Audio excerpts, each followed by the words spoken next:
بسم الله الرحمن الرحيم أعوذ بالله من الشيطان الرجيم بسم الله الرحمن الرحيم والذين جاهدوا فينا لنهدينهم سبلنا سبحان ربك رب العزة عما يصفون وسلام على المرسلين والحمد لله رب العالمين اللهم صل على سيدنا محمد وعلى آل سيدنا محمد وبارك وسلم اللهم صل على سيدنا محمد وعلى آل سيدنا محمد وبارك وسلم اللهم صل على سيدنا محمد وعلى آل سيدنا محمد وبارك وسلم. Assalamu alaikum everybody. Jazakallah khair for joining. Feel free to move closer if you like. I'm subbing for Sheikh Rami. Wanted to just share some thoughts.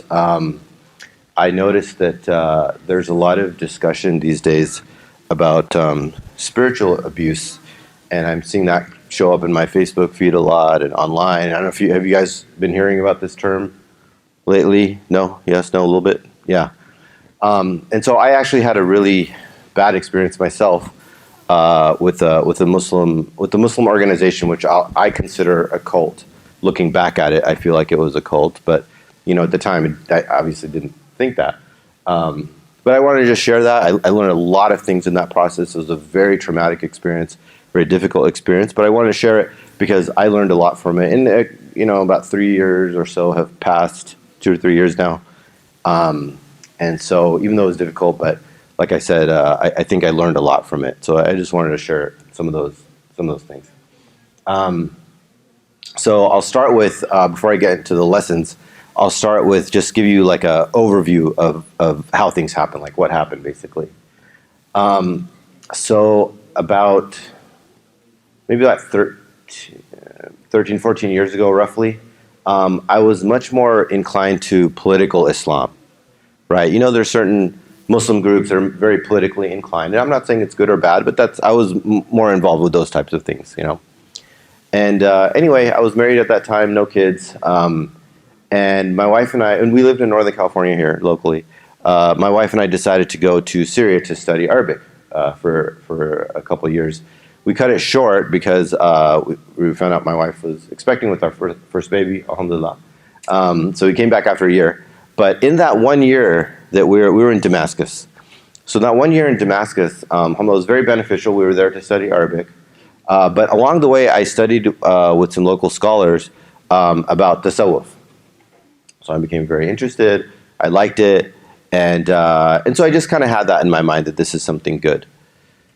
So my wife and I, like I said, we came back to California, and the political Muslim group that I was very involved with, they started to have internal problems, just like fighting amongst each other and things like that. Not fist fights, just disagreements and things like that, right? So that was going on, and that was kind of making me a little bit confused about what to do. Meanwhile, like I said, I had this understanding now about the tasawwuf. So I started to kind of look that route, like look for something in that space. I ended up learning about a sheikh in, I won't get into the details because it doesn't really matter, but I found out about a sheikh. He lives overseas, but so now I'm going to get into a little bit of the technical terms because it's important for the story to make sense, but he has a khalifa, meaning a representative. Is everybody familiar with that term or that idea? Like you have a sheikh, and that sheikh has tons of students, but then he also has khulafa representatives around the world who represent that sheikh. And then usually the murids, the students, they work with the various khulafa. So anyway, I learned about a particular sheikh, and I just fell in love with him. And the first time I met him, I just felt like he just changed my life. And alhamdulillah, like I was ecstatic. I was like, I can't even believe I met a person like this. I was just super happy, And so then I got more and more interested. Then I found out that even though he's overseas, he has a khalifa in Chicago. So then I started keeping in touch with the khalifa in Chicago. So as probably obvious, I met him as well, and I also was very impressed with him. And so things started I just kind of got more and more into it until it reached a point that I decided, okay, I'm going to give bay'ah. I'm going to go ahead and go all the way and give bay'ah. Are you guys familiar with that term, bay'ah? The idea that you have a sheikh and then you're kind of pledging allegiance to that sheikh in a sense. And anyway, so I did that. And then so let me back up a little bit. So things were going well. Like I was learning a lot. I felt like I could concentrate in my prayers, and I felt like spiritually more, uplifted, right? Now, around that same time, again in California, we lived by that time we had moved to Southern California. We were in Orange County, and then we found out that we had, my wife was expecting by that time, our third baby. So we had 2 kids by that point, and then she was pregnant with the third baby. Unfortunately, we found out that baby had a genetic disorder. So still in the womb, she's 6 months pregnant. Find out baby has a genetic disorder, trisomy 13, if you guys know the term. And it was just devastating for us. I mean, it just completely just turned our world upside down, right? I mean, because that's a very serious condition. Usually they tell you those babies are not even born alive, typically. So it was devastating for us, right? Now, the sheikh from overseas and the Khalifa in Chicago, they were very helpful. They helped us get through it. The Khalifa mainly interacted with us, and he was super helpful. And then he talked us through how to deal with it, our emotions, and all those things. So it was very powerful, and it had a really big effect on us. So anyway, unfortunately, sadly, the baby was born. We named him Habib, rahimahullah. He passed away though after about 19 days. Okay, so through that whole process, like I said, they helped us, and so the point of all that was that I became very close to the Khalifa because of that experience. Now, at this point, I was like, wow, these guys are amazing, and these guys, they changed my life. They know what they're doing. Everything's wonderful. Why don't we just go move to Chicago and be with them? Okay, so my wife, and I had been badgering her, she finally agreed. So about maybe a year later, we moved to Chicago. Okay, so we were with that Khalifa and very close to him. We ended up staying in Chicago for a total of 11 years, actually. And so the first 9 years were, from my perspective at that time, were great, because what it meant was everything's going wonderful. I'm not fighting with my wife, because if there's any problems, we just go to the sheikh and he tells us what to do. We just do it. If I need to ask advice about work or job or anything like that, I ask him. He tells me what to do. I do it. So no effort, no thinking, pretty much on my part, on literally almost anything. To the point I used to ask him what kind of haircut to get, what kind of car to buy. I'm not joking. So for me, it was just perfect. I don't even have to do anything. Everything's great. So anyway, things, like I said, are going along. We were there for 9 years so we have 3 kids, alhamdulillah. After the baby that passed away, we had another baby. So 3 children. And then the 2 older children did their hifz in Chicago, alhamdulillah. Maybe I talked about one time here. I don't know if you guys remember it. Yeah, it was a while ago. But anyway, so all that happened over there in Chicago. But then 9 years in, our world, again, turned really upside down this time. We found out suddenly through just friends who were connected to this group that the main sheikh overseas, he had been accused of some very inappropriate behavior, interactions with women. Now, for us, it was devastating at that time. Now, this is really sad, but I know since then there have been lots of reports of these kinds of things, so people are not quite as shocked anymore, I guess, which is really sad, right? But at that time for us, it wasn't that way. This was in, I can't remember what year now, 2016 or something, I think. And this was not super common at that time. And so, for me, it tore me apart, because my mindset was that this sheikh or these people, I'm the luckiest person in the world because I have them in my life. After the Prophet Muhammad sallallahu alaihi wasallam, these are the best people in the world for me to interact with. And they really had built up this kind of culture with us, with the students. And so when I learned of these things, it was totally devastating because I thought, how is this possible? How can it be that this person who's helped me focus in my prayers, helped me read Quran, helped me do all these things, and then that person turns out like this, rotten? It doesn't make sense. So I did some digging, I did some investigating, and I found out that I couldn't get definite proof on all the allegations, but certain things I did. I directly talked to some of the people involved, and I was just blown away. So that was devastating for me. Now, that was the sheikh overseas, the main sheikh, right? So meanwhile, there's the Khalifa as well. So I'm interacting with the Khalifa. I'm like, what's going on? What is this about? And he won't deal with it, basically. He's trying to like cover it up, and he's trying to make excuses and whatever. Those types of things were going on. And then I was even further confused because I was like, it's bad enough he did that, but now on top of that, why isn't anybody dealing with it? Why isn't anybody addressing this problem and fixing it? And so I got to the point in that phase. I would go to bed every night, and I wouldn't actually pray for death, but I would feel like I wish I was dead. I would rather be dead, because in that I know it sounds crazy, it sounds really weird, but at that point in my life, that was everything for me. That was my world. Everything revolved around that.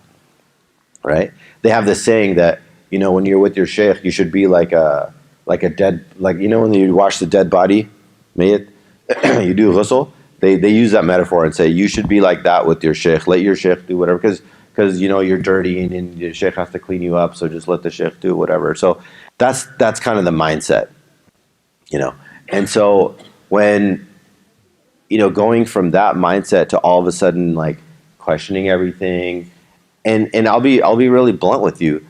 I reached a point where I said, you know what? If this is Islam, I don't want to be Muslim. If this is what Islam is, then I don't want to be Muslim. Why should I be Muslim? And sadly, there were out of this whole specific mess I'm talking about, there were people that left Islam in the process, because as word got out that this happened, people reacted in different ways. Alhamdulillah, I thought about it though, and I realized no, it's not. Islam is correct, and I need to follow Islam, but these people are messed up, and this whole construct is problematic, because what I realized was that they had trained me in such a way that I thought they became kind of like my proof of Islam.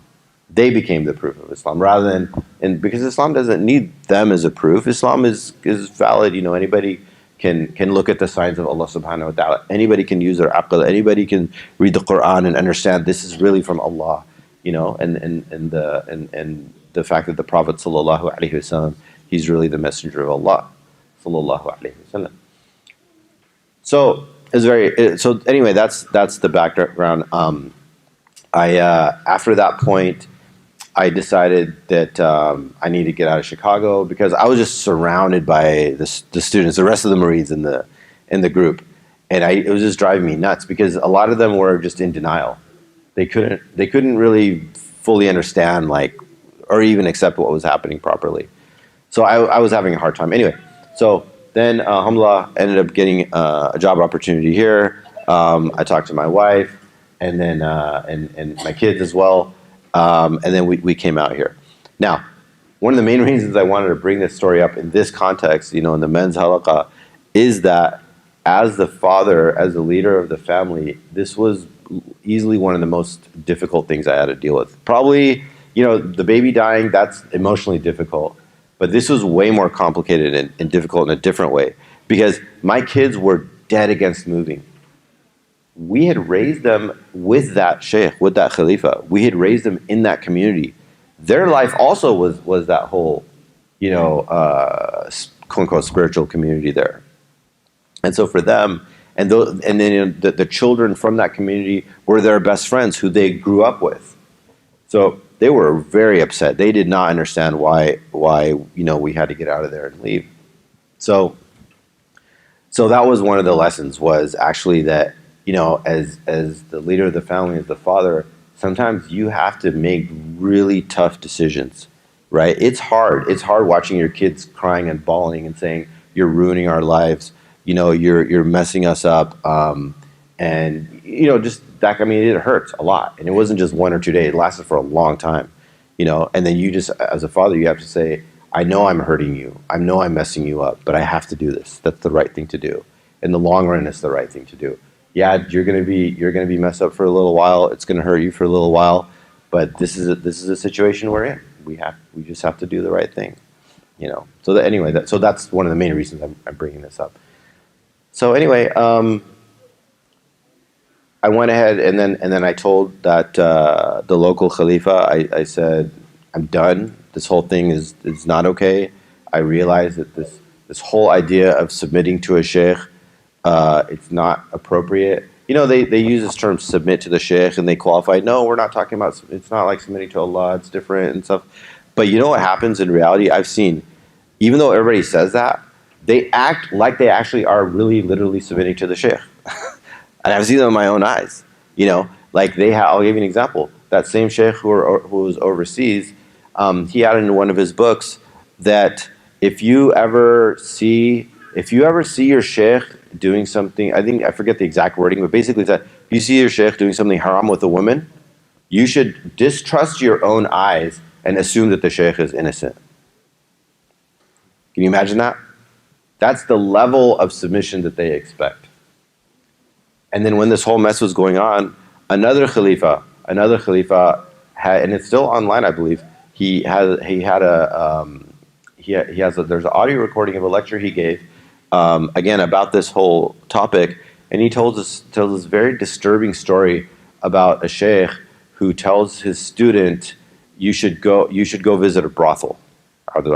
Sorry, I'm saying this in the masjid, but you should go to a place like that. And then the student is very confused, but he said, no, I should listen to my sheikh, and he goes. And then it's a very complicated story, and in the end of it, something good happens to him. And the moral of that story, which of course is not valid at all, the moral of the story was like, even if something seems wrong, but your sheikh tells you to do it because there's some wisdom behind it, right? So you can see how there's some manipulation going on, right? They're just doing these mind games to make you think that no matter what the sheikh is doing, no matter what the sheikh is saying, you just submit and do it, right? So that's another extremely important lesson is, well, any human being, but especially as fathers, as men, we have to use our brains. We have to use our aql. It's not okay. That whole phase I went through, maybe at that time in my life, that's what I needed. But that whole phase of just like, oh, you just tell me what to do, I'll do it. I'm not going to do any thinking. And I won't lie to you, it was very comfortable. It was really fun because I didn't have to worry about anything. I would just go to the sheikh, he would tell me what to do, and I would do it. It's really hard to make decisions on your own. It's difficult to do the research on your own. It's difficult to go and talk to the right people and think through problems and analyze them and then make a decision you still don't know if it's 100%, right? You just do the best you can do, right? But that's reality. That's how real life actually is. We have to be able to do that. And some people are not at that level. Everybody has different circumstances. And maybe they can't do that. So I'm not here to force anybody to do anything or not do anything, but that's just what I've seen in my life. That at some point, as men, as adults, as fathers, you have to just grow up and say, hey, I'm going to have to do these difficult things because that's just life, and that's something that we have to learn to do. So I'm just going to quickly go through some of these lessons, and then I want to open up for question and comment because I totally realize that this is controversial, and there might be people with other opinions or views, and I would love to hear that, and I'd love for it to be a discussion and not be like like I'm trying to, I would love force this on anybody. Another huge lesson was just simply that everything happens according to Allah subhanahu wa ta'ala's will, and I can tell you now I don't have any regrets about what happened. Everything that happened the way Allah subhanahu wa ta'ala wanted it to happen. Because if it didn't happen, I wouldn't have learned all these lessons. There's no way I could have learned this from a book. If somebody just told me, hey, Yousuf, guess what? You can't submit to a sheikh. Like, it wouldn't have made sense to me. I had to experience it. And when I experienced it, then I realized what it means to actually be in submission to a person. This is another huge thing. So if you're studying this is just general advice. If you're studying with anybody, don't let them cut you off from other people. So, because one of the first things these guys did when I became their student, one of the very first things was they basically advised us not to study with anyone other than them. Don't read news. Don't listen to CDs. Don't go to websites. Do nothing other than those sheikhs. And their excuse was that, we don't want you to get confused. There's a lot to learn, and you won't be able to focus. And it made sense at the time. We're like, okay, cool. But what I didn't realize was that it was basically ended up being a mind control thing, because we took it as the students took it as if it's haram to even listen to another person, right? So what ends up happening is all your information is coming from one source. Now he's not holding a gun to anybody's head and saying, I'm gonna watch you all the time. They don't need to, because this relationship is so powerful, it's so manipulative that you don't have to do any of those things, and you can control people, right? And so that's just the lesson, was that don't let people control you by controlling your information sources. You make your own decisions about who you should study from or not study under. We talked about that. Nobody's above the law, right? But I'll just to emphasize, that was one of the themes of this whole the whole mess that happened, was this sense of like, no, the sheikh is basically above the law. They would use these funny terms, right? We know that the prophets are ma'soom, right? Everybody understands that prophets are ma'soom. They don't commit sin. Everybody agrees on that. So what they would do is they would do a play on that. They would say, we're not prophets, we're not ma'soom, but we are mahfuz. That's how they would phrase it. Allah protects us from doing sin. Because we reach such a high spiritual state, we don't sin. It's like, once you grow out of that phase, you can't go back. It's like, they would give this example that, if there's a child, and once the child becomes an adult, the adult can't go back and become a child again. And in our crazy thinking, we would believe it. Oh yeah, that's really deep, mashallah. When in reality, it's just complete farce. Nobody's above the law. Because now, with that paradigm, you think, it's not possible for the sheikh to commit a sin. And then when he does it, then your whole life falls apart, right? So we shouldn't accept that in the first place. And then the last lesson I want to share, and then inshallah ta'ala we'll open it up for Q&A is and comments, is that life is not black and white. Life is not black and white. Like I said, these were people, they did do a lot of stuff for us. They did some really great stuff. That's why we were so in love with them. That's why we I was totally like, yeah, I'm ready to submit. They did that. But the reality is they also did some really wrong things. And so good people do bad things sometimes, and bad people do good things sometimes. And that's reality. That's tough. When you're young, it's easy. Again, my young political days, not to bash political group. I mean, they have their own whatever they're doing. That's fine. But for me, I know when I look back, it was easy because you'd read in the paper Muslims that are getting killed, slaughtered, and you'd get all worked up, and you just think everything's good and evil, and everything's very black and white, and you think everything's so clear cut. But that's not real life. Real life is not super clear cut. That's why was it that in the early, just go back to the Sahaba radiallahu anhum. Just look at their history. They had to deal with some very, very tough decisions. Things were not clear cut, but it was because they dealt with them, and it was only through that we actually learned how to deal with those things. Otherwise, we would be completely confused, And so this is part of growing up. That's just part of maturity, that you realize that there are some things that you have to make tough decisions. Like I said, that simple example. I got my kids crying in front of me saying, "You're ruining our lives. You're messing us up," and then me saying, "What do? I have to get out of this situation. This is wrong. We have to do the right thing." So anyway, that's what I wanted to share. Just a few lessons in the story. And so I would love to hear from you guys, or hear your advice or your comments. Please, go ahead. Yes. Wayakum. I have a small comment in terms of you presented it like a black and white relationship. It's either I'm all yours or I'm not talking to you anymore. And the comment is slightly not convincing in the sense that Sure. if you have a scholar which you follow, if they make a mistake, does it mean you throw everything you learned from them away? I know Sufism is slightly different, but in a normal relationship, how should you you handle this? Yeah, let me repeat your question for the mic. So I think your question was that the way I presented it was very black and white, and if the scholar messes up or the sheikh messes up, I assume, then you just in my case, I just completely left. And what do you do if a scholar messes up? Do you kind of like throw the baby out with the bathwater kind of thing, right? Okay.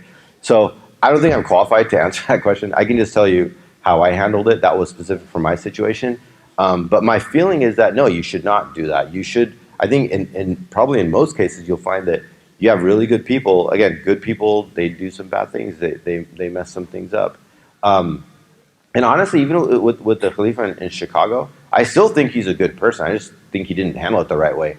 My beef is that this whole idea of submitting to the sheikh and creating this relationship, that's what I have a problem with. I honestly still think he's a good person, and he really did give great advice that whole time I was learning from him. I got a lot of really good advice. So no, it just me personally, because there's all this history and baggage, I can't go to him anymore. That's me personally, though. But if somebody else went to him and got advice, I don't think there's anything wrong with that. Does that make sense? I don't know. Yeah. What else? Please. Thank you for sharing. I have a Yeah. question about why people still follow this Holy Prophet Islam? Why people still follow the Why? yeah? Oh, yeah. What's the make the trigger or something that people still follow the Mashallah. Yeah. Let me repeat the question. That's a great question. The question was, why do people still follow the sheikh? You mean like after they found out that he does all these things? Yeah. So it's very interesting, actually. So I don't know. I can't claim to know, but I can tell you what I've seen. So I think in this specific case, people broke up into two groups, two camps. One camp said, and this is all over, mainly overseas, by the way. One camp said, you did something wrong. Your whole job was to uphold the Sharia and to follow the Sunnah. You didn't do that. You screwed up, and we're out of here. You're basically a fake sheikh, and they just left him. Roughly half, let's just say half the people about. The other half, though, they basically said this whole thing is a conspiracy. They use all those excuses, like I said, that the sheikh is above the law. Basically, even if you think, that's why I gave that example of if you in the book. That's what it says in the book. If you see the sheikh doing something wrong, you should assume that your eyes are messed up, but that the sheikh is not doing something wrong. So they have all these mental, mind control things going on where they convince themselves that the sheikh actually is still pure and innocent, and that everything should go on as normal, and they just think that the other people are wrong for believing these accusations. I don't know. You don't look satisfied, but that's kind of what I've observed. Any questions? Can I tell you in private? I don't think it's appropriate to do it in this context. I'm happy to talk to you in private though about it. Inshallah. He's all over the internet, by the way. Anyway, I'll tell you in private. Inshallah. Yeah, I mean, one of the interesting things that happened was that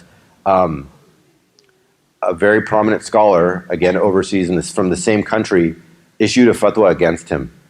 And so you know what they did? The reaction was there was an attempt on that scholar's life. That's the kind of stuff they do. And I was looking actually on have you guys heard of this website, In Sheikh's Clothing? Have you seen that? Yeah, it's really interesting. And it's actually all about these kind of situations.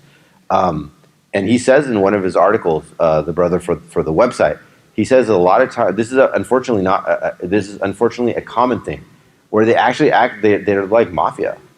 You come out openly against them, they will do like physical stuff, And so I'll tell you another interesting thing. When this whole thing happened, some of the people in the group, because I started becoming very vocal about it, right? Some of the people in the group came to me and said, "Yousuf, stop." Because every single person who's been has said anything openly against the sheikh, some kind of black magic has been done on them. They've had some kind of calamity in their life, right? So these are all fear tactics, and that's why I did this. In fact, I did a post on Facebook, very explicit. I named names, everything, and And then the first thing, not the first, one of the first things I heard from people was like, "Oh, have you got any death threats yet?" Because that's how these guys operate, you know. But my personal stance is like, I don't care. Like this is this is the right thing to do is to warn people because you know why I do it, why I share this stuff. One of the main reasons is I almost lost my iman in the process because of this whole mess that happened. I literally almost lost my iman, and I don't think anybody should have to go through that. Yeah. Anyway, it's a way longer answer than you asked for. You have spent so many years with them. What did you find was their ultimate objective? Is there any just to gain their followers more and more, or take some financial benefit, or? Yeah, that's really interesting. I've thought a lot about that myself. I can't, I don't know for sure. I can just tell you what I've seen. The pattern is typically, these are men who have a lot of clout, usually married. In fact, I think in every case, married. Now they have all these women who are their students. But by the way, a lot of the inappropriate stuff that's happening was with the wives of their students, male students. Their own male students are married, right? Those wives, if you can imagine. I mean, it's really weird. But again, it's a power thing. I think that's my take on it. That it's just like a power thing. They can do it. They can get away with it, so they do it. The way they would set it up is they would somehow justify the fact that the woman could meet with the sheikh in private. So then they have the woman goes in, married woman goes in private with the sheikh. They seal the door, they lock it, and then they put a bunch of khadims. A lot of times these people have tons of khadims, like people who want to serve them basically. They put them as guards outside the door. So men can't even, first of all, there's women, so they're very strict about segregation. So men, like a random man, can't even get near there in the first place. There's khadims, and then the door's locked, right? So they have, that's kind of the situation.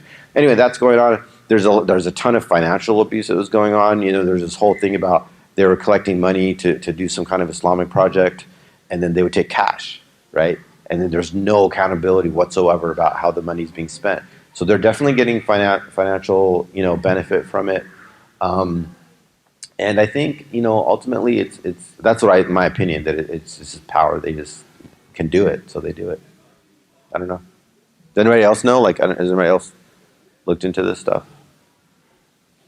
Yeah, I don't know. That's kind of my take. Do you have any ideas? No, I mean, I was just trying to think why someone do such things, and that makes Yeah. sense. Because kind of motive behind it. Yeah. Yeah. Wow. Cool. Was there a question here? No? Yeah. Did you do Sharia and did you guys study any fiqh or Sharia? Yeah. All the time. Yeah, tell me why you're asking that. Because of course they're doing all these things that are against the Sharia, like Yeah, sheikh meeting the woman in private. And exactly. so, I mean, that's like such a disconnect. Exactly. That's what boggles the mind. Sharia Sunnah, Sharia Sunnah, Sharia Sunnah all day long. That's what they've, And we were. I don't even see the hypocrisy that they're teaching one thing and doing another thing. So it's completely weird, right? It doesn't make any sense whatsoever. And let me add to that. Muftis, they have mufti students under them. And it's from, again, I don't want to name names, but literally some of the top madrasas in the world renowned, well-established madaris, muftis, and they support them and somehow justify this stuff.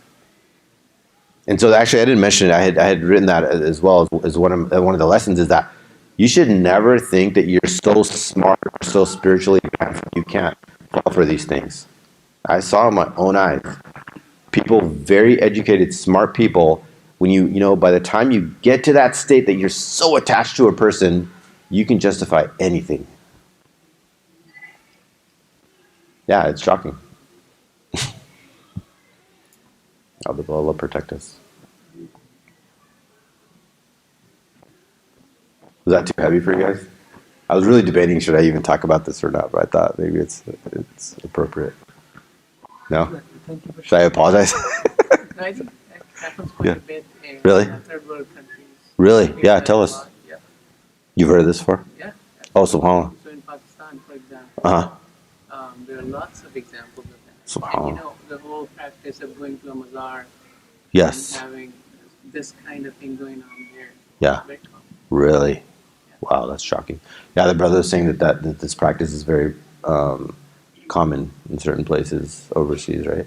Subhanallah.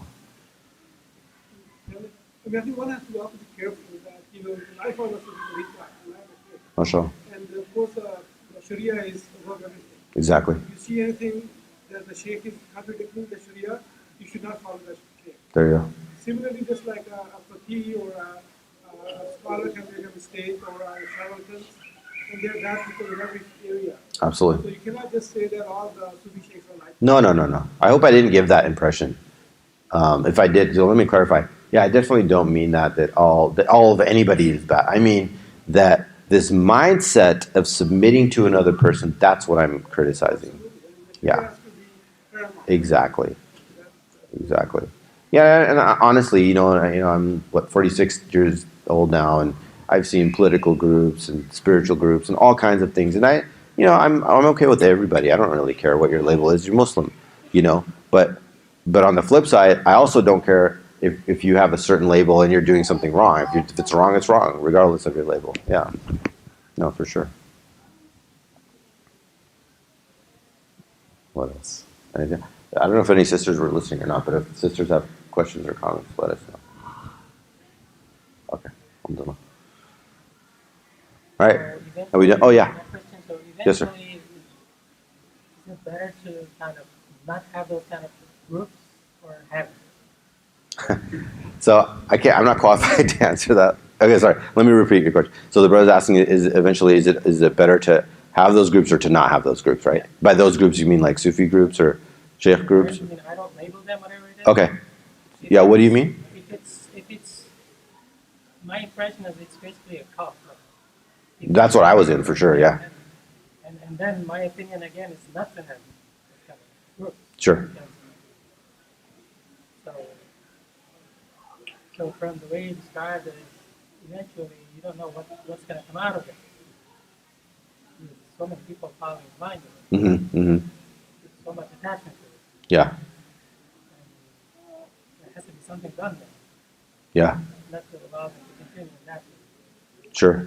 I know maybe their intention might be good to learn deen, learn fiqh, but like I said, at this time of age, there are so many avenues to learn from. Yep. Not to just doing bayah I mean, it's good to do bayah to learn, but not fully submit and follow whatever is being told. And like Yeah. the brother said that we know that Sharia is above, but there are certain. But if that kind of group develops, sometimes Sharia is going to be set aside at certain times. Yeah. I would think of it not like only in our deen. Any group with that kind of follower, I mean, Exactly. it's not good as far as I'm concerned. Yeah. Yeah. So I'll try to summarize that. So brother, you're basically saying that those kind of groups that lead you towards work, it could ultimately lead to setting the Sharia aside. That would be dangerous, and they should be stopped and prevented. Yes. Right. Yeah. So I'll tell you an interesting thing. And so as I mentioned earlier, oh my God, it's 9:00. You guys have to go? I don't want to keep anybody here. I'll just say really quick. I saw a documentary about cults, and it was not a Muslim cult. It was like a Buddhist cult maybe, or some other religion. And these guys were in Hollywood. They were based out of Hollywood, and it was just like as opposite as you can get to Islamic culture, basically. But when I watched the documentary, they used the exact same tactics that I had experienced, which is that they take you to a retreat and they have this whole thing about, well in my group it was called Nisba, connection. They call it connection to Allah subhanahu wa ta'ala.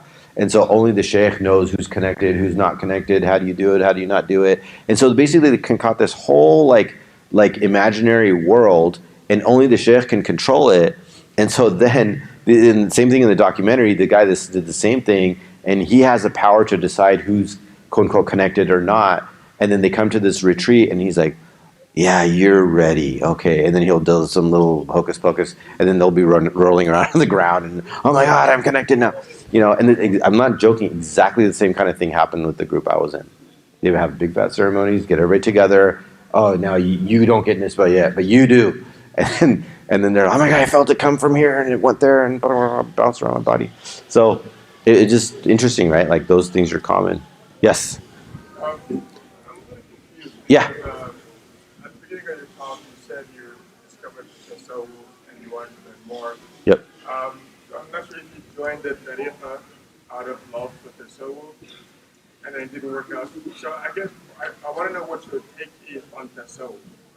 If they not teach tasawwuf, do you just kind of got out of tasawwuf altogether now? What is your take? Yeah. So before I answer that, if anybody needs to go, if they're like need to get their kids or please feel free to head out. No problem. So the brother's asking about did I get into this based on tasawwuf, and what is my take on tasawwuf basically, and was I following tasawwuf? I think is that what you're asking?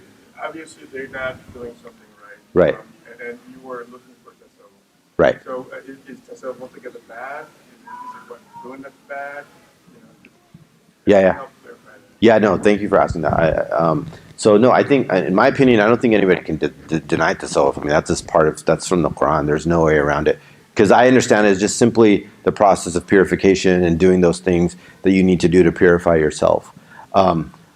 My experience was that there are people that exploit that and use that feeling that people have who want to do tasawwuf, because yeah, the answer to your question is, that is what I was looking for. That's literally why I joined. I thought these guys are going to help me get purified so that I can get closer to Allah subhanahu wa ta'ala. That's what I was looking for.